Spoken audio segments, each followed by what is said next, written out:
दात देवी तू शक्ति अता कर तमा। दात देवी तू शक्ति अता कर तमा। दे सजे हर उन्हीं ख्वाब खे पूजियां। ख्वाब जंहिंजी न हद का बि सरहद हुजे। ख्वाब जंहिंजी न हद का बि सरहद हुजे। ख्वाब महबूब जे ॿिन अखियुनि खां वठी दार जी दिलबरीअ जे हुस्न जो हुजे। हथ मासूम जंहिंजा कलम खे छुहनि। हथ मासूम जंहिंजा कलम खे छुहनि। जंहिंजूं अखिड़ियूं किताबनि जूं गलियूं घुमनि। जंहिंजी कचड़ी वही खेनि गुरबत गिहे। जंहिंजी कचड़ी वही खेनि गुरबत गिहे। ख्वाब हर बार जे आईंदे जो हुजे। आईंदे जंहिंजी रोशन जबीन मथां। कर्ज़ इमदाद जी कान लानत हुजे। दात देवी तू शक्ति अता कर तमा। सिंध जी सुरमई शाम ते कुझु लिखां। सिंध जी सुरमई शाम ते कुझु लिखां। शाम जेका कॾहिं ईअं ईंदी हुई। शाम जेका कॾहिं ईअं ईंदी हुई जीअं ख्वाबनि जे गलियुनि मंझां हूअ अचे।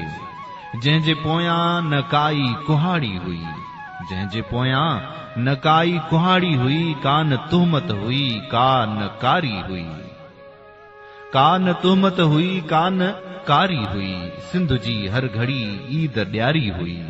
वाव अहिड़ो वरियो शाम लुटिजी वई। वाव अहिड़ो वरियो शाम लुटिजी वई। आरज़ू चाहना प्यार जी कल्पना रहज़ननि जे हथां हाय घुटिजी वई। हाणे हर शाम ज़हनी मरीज़ा जियां। हाणे हर शाम ज़हनी मरीज़ा जियां। निंड गोरियूं फके फतकंदी थी रहे। सिंध जे औज जी हर महल मौज जी। वार खोले रड़ी भटकंदी थी रहे। दात देवी तू शक्ति अता कर तमा। दात देवी तू शक्ति अता कर तमा। दे सजे हर उन्हीं दिल जूं ॻाल्हियूं लिखां। दे सजे हर उन्हीं दिल जूं ॻाल्हियूं लिखां। दिल जा कॾहिं विकाणी झुकी कान आ। दिल जा कॾहिं विकाणी झुकी कान आ। सभई राहूं बि ॼण पुलसरातूं हुयूं। वहशतुनि में बि सा दिल रुकी कान आ। जंहिं मंज़िल मुक़द्दस ख़ुदा वांगियां।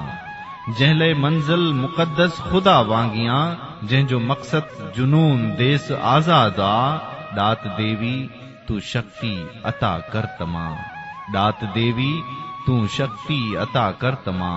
देस अहिड़े जो नक्शो चिटियां शहर में। देस अहिड़े जो नक्शो चिटियां शहर में। देस दरियाह वण टण पखी बारड़ा। देस दरियाह वण टण पखी बारड़ा। कपिन बंदूक जो ई निशानो जीअं। देस पोरियत मज़दूर हारी जिते। देस पोरियत मज़दूर हारी जिते। कीन कोसा कॾहिं लुड़क पंहिंजा पियनि। देस ऊंदह न भुलिजी अचे जित कॾहिं। देस ऊंदह न भुलिजी अचे जित कॾहिं। हर तरफ़ रोशनियूं ऐं उजाला हुजनि। देस जंहिंजूं घिटियूं हो जमाला हुजनि। देस जंहिंजूं घिटियूं हो जमाला हुजनि। दात देवी तू शक्ति अता कर तमा। दात देवी तू शक्ति अता कर तमा। देस जे हर उन्हीं ख्वाब खे पूजियां। हर उन्हीं ख्वाब खे पूजियां।